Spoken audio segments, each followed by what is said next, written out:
5 seconds. Start. மாண்புமிகு பேரவை தலைவர் அவர்களே, நிதிநிலை அறிக்கை மீதான விவாதத்தில் கலந்து கொண்டு பேச வாய்ப்பளித்தமைக்கு முதலில் எனது நன்றியை தெரிவித்துக் கொள்ள விரும்புகிறேன். இந்த வரவு செலவு திட்டத்தை மாண்புமிகு நிதியமைச்சர் அவர்கள் புதிய வரிகள் இல்லாத வரவு செலவு திட்டமாக தயாரித்துள்ளார்கள். அதற்காக அவர்களை இந்த மாமன்றத்திலே பாராட்ட கடமைப்பட்டிருக்கிறேன். பொதுவாக வரவு செலவு திட்ட அறிக்கையை சமர்ப்பிப்பதற்கு முன்னர் அதற்கு இறுதி வடிவம் கொடுப்பதற்காக நிதித்துறை மற்றும் பொருளாதாரத்துறை வல்லுநர்களிடம் கலந்து முடிவு செய்வது வழக்கம். ஆனால் அவ்வாறு நிதியமைச்சர் செய்ததாக தெரியவில்லை. காரணம், இந்த அறிக்கையிலே ஆங்காங்கு சில குறைபாடுகள் இருக்கத்தான் செய்கின்றன. குறிப்பாக சொல்ல வேண்டுமானால், நடுத்தர மற்றும் ஏழை மக்கள் பயன்படுத்தும் கோரை பாய்களுக்கும் பருப்பு வகைகளுக்கும் வரி விகிதம் உயர்த்தப்பட்டிருக்கிறது. அதே வேளையில் மின் சாதன பொருட்களின் மீதான வரி விகிதம் குறைக்கப்பட்டு சமன் செய்யப்பட்டிருக்கிறது.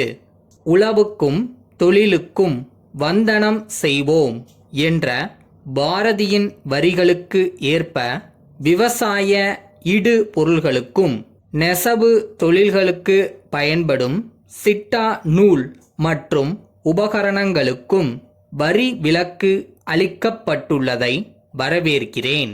ஒரு நல்ல நிதிநிலை அறிக்கை என்பது அனைவராலும் வரவேற்கக்கூடியதாக இருக்க வேண்டும்.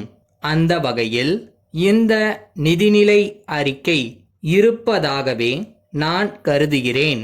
மேலும் சில விவரங்களை இந்த அவையிலே நான் சுட்டிக்காட்ட ஆசைப்படுகிறேன். அரிசியும் பருப்பும் நெய்யும் கலந்து அறுசுவை உணவு வேண்டுமென்று ஏழைகள் கேட்கவில்லை. கஞ்சியோ கூழோ கிடைத்தால் போதுமென்று காலத்தை கடத்தும் நிலையில் அவர்கள் இருக்கிறார்கள். விலைவாசிகள் விஷம் போல் ஏறிக்கொண்டே இருக்கின்றன.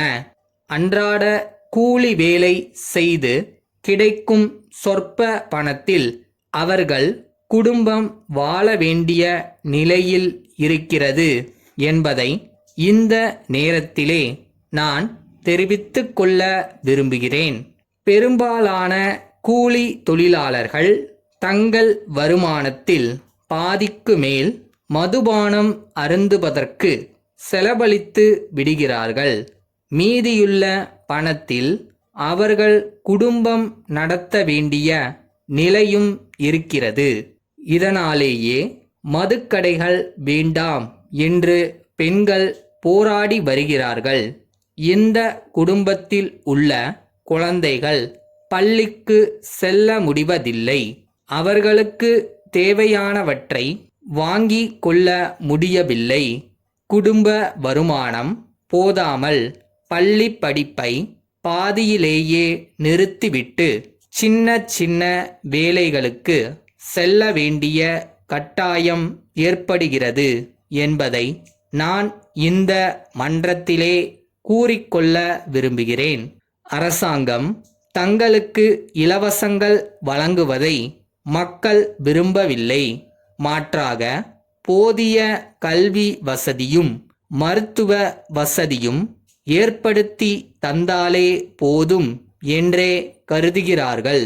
கிராமப்புறங்களிலே சிறந்த சித்த வைத்தியம் ஒரு காலத்திலே செய்யப்பட்டு வந்தது. அனுபவம் பெற்றவர்களும் பல சித்த வைத்தியர்களும் மறைந்ததனால் இன்றைக்கு சித்த வைத்தியத்தை செய்வதற்கு போதுமான வசதி இல்லை. மக்கள் இன்றைக்கு அலோபதி மருத்துவ முறையிலிருந்து மாற்று மருத்துவமான இயற்கை மருத்துவத்திற்கு மாறி வருகிறார்கள் என்பதை நான் இங்கே தெரிவித்து விடைபெறுகிறேன். திருவாரூர் வடக்கு வீதியில் உள்ள ரஞ்சனி நிறுவனத்தார், திருத்தணியில் உள்ள திருவாளர்கள் குமரன் நிறுவனத்திற்கு எழுதிய 5/5/2016 நாளிட்ட கடிதம். அன்புடையீர், வணக்கம். தங்களது கடிதம் கிடைக்கப் பெற்றோம். மிக்க நன்றி. தாங்கள் கேட்டுள்ளது போல் புதிய ரக அரிசி மூட்டைகளை தங்களுக்கு அனுப்பி வைக்க தயாராய் இருக்கிறோம் என்பதை தெரிவித்துக் கொள்ள விரும்புகிறோம். நாங்கள் தஞ்சாவூர் மற்றும் திருவாரூர் மாவட்டங்களில் நேரடியாக சன்ன ரக நெல் கொள்முதல் செய்து அதிலிருந்து சிறந்த ரக அரிசி உற்பத்தி செய்கிறோம். நாங்கள் இவற்றை 10 கிலோ, 20 கிலோ மற்றும் 30 கிலோ மூட்டைகளாக கட்டி விற்பனைக்கு அனுப்பி வருகிறோம் என்பதை தெரிவித்துக் கொள்ள விரும்புகிறோம். தாங்கள் எங்களின் தொடர்ந்த வாடிக்கையாளர் என்பதால் தங்களுக்கு 20% கழிவு வழங்க தயாராய் இருக்கிறோம். தாங்கள் 25,000 ரூபாய்க்கு மேல் ஆர்டர் செய்தால் இலவசமாக எங்கள் வாகனத்திலேயே அரிசி மூட்டைகளை அனுப்பி வைக்கிறோம் என்பதையும் தெரிவித்துக் கொள்கிறோம். தங்களது தேவைகளை நாங்கள் உடனுக்குடன் பூர்த்தி செய்வோம் என்ற உறுதிமொழியையும் நாங்கள் இங்கே அளிக்கிறோம். தங்களது ஆதரவான பதிலையும் முன்பண தொகையையும் எதிர்பார்க்கிறோம். நன்றி. தங்கள் நம்பிக்கையுள்ள